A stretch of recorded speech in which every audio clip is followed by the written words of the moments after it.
All right, what's going on, everybody? It's Carl here, and we're back. Another video, and today we're going to be doing fuel filters on the 6-liter Powerstroke. And the only reason I'm doing it is because you should do it every 15,000 miles, like the service interval your owner's manual tells you. But it's because I've been having problems recently with injectors sticking like crazy, and when I went to check to see if the fuel was gelled, turns out the filters are incredibly dirty, so time to change them. So we got the truck inside here. It's a nice day, and I always recommend buying Motorcraft filters. Don't buy anything else. It's what's going to prolong your diesel, and they are designed to work. Other, like I've said about oil filters and all that, other filters, they're just not made with the same tolerances, and you don't want anything to go unfiltered. So Motorcraft is the way to go. Anyways, so when you buy a kit from Ford, the fuel filters, it's actually two filters, right? So this one is going to be the upper one up here, and the bigger one is going to be down underneath, and it has an O-ring in there. And this one you have to put in a certain way, and then you have to turn it till it stops a certain way.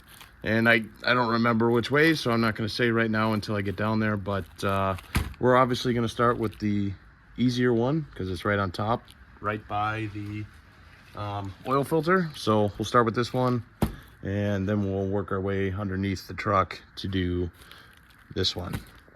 And just like doing the oil filter, it's pretty much the same thing for the fuel filter on top.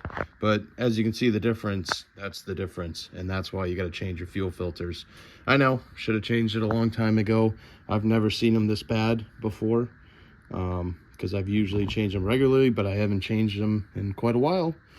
So, and don't even ask me the mileage, I don't know, but that's why you change them. I mean, look at that, that is disgusting. Obviously with that cap, you get a new O-ring that's right here. We got to put this on and, lube it up with some diesel, and put the filter in there, snap it in place, and then tighten it down. Easy peasy. And just like that, we got the new filter installed, and now we got to go underneath the truck and do that filter.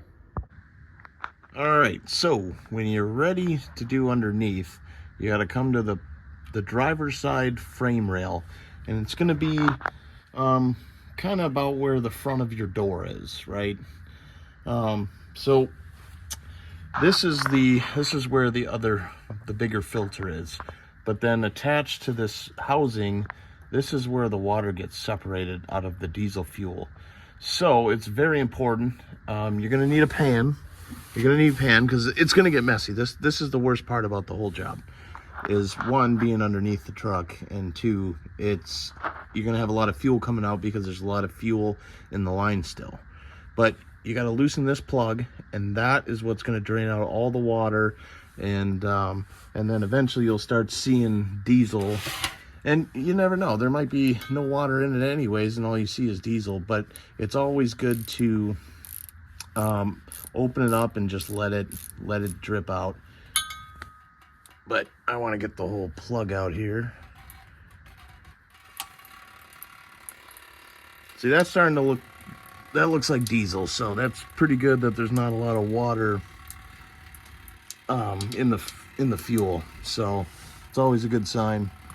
But let's see if I can just, there we go. Drain it out, good enough. And we can put this plug back in. Like I said, it's a messy job. All right. Oh, so now I'm covered in diesel fuel, which is always fun. And this is to relieve some of the fuel that when you open up the main part of the housing there, because that would be pouring out once you open that filter anyways, so it doesn't really matter. But now we know there's no water in the fuel anymore, so that's always good, like I said. All right, so that's tight. It doesn't have to be really tight. That's an aluminum housing, so you don't want to over tighten anything. And then now what you're going to need is you're going to need your fuel socket that you use, right? And then you're going to kind of need a flexible movie head for a ratchet, because this cross member right here is definitely in the way. And so when you, oh, I got to flip it over, but I forgot that they use the oil filter size underneath. So give me 1 second here. All right, so essentially you're gonna have a setup like this. You got your socket, your flexi head ratchet, and then you're gonna, you know, pretty much take off the cap, just like the oil filter and the fuel filter up top on the motor. Same concept, but there's not a lot of room to turn down here because of the drive shaft that goes to the front axle. Obviously, if you have a two-wheel drive truck, you're winning. But if you have a four-wheel drive truck, like almost everybody else, I mean, this is the reality, right?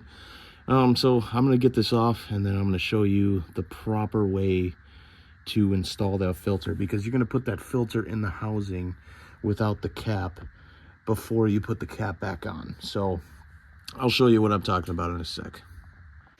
All right, so I got the cap off, and like I said, it goes everywhere, man. It goes on the frame rail, drips all the way down here. I mean, it's just no way to control it. So it's going to be messy, and I'm going to need a shower after this. But so once you get to this point, we can pull out this filter, and it should just pop right off, I think. Yep. All right. Got it out. Yeah. Got that out. Just try to drain some of the excess fuel in there, and get that out. And now we get to do the lovely job of we're gonna clean the housing quick.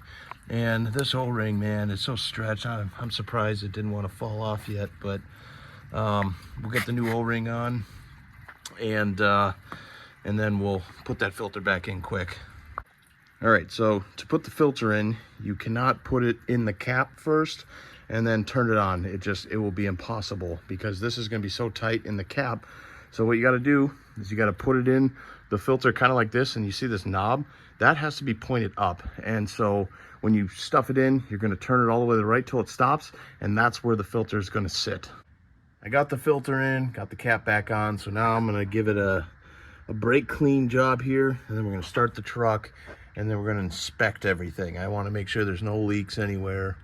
And, you know, just like you would an oil change, just make sure, that's all. Everything is clean and dry on the housing at least, so now we can fire up the truck and check for leaks. I checked for leaks, didn't find any.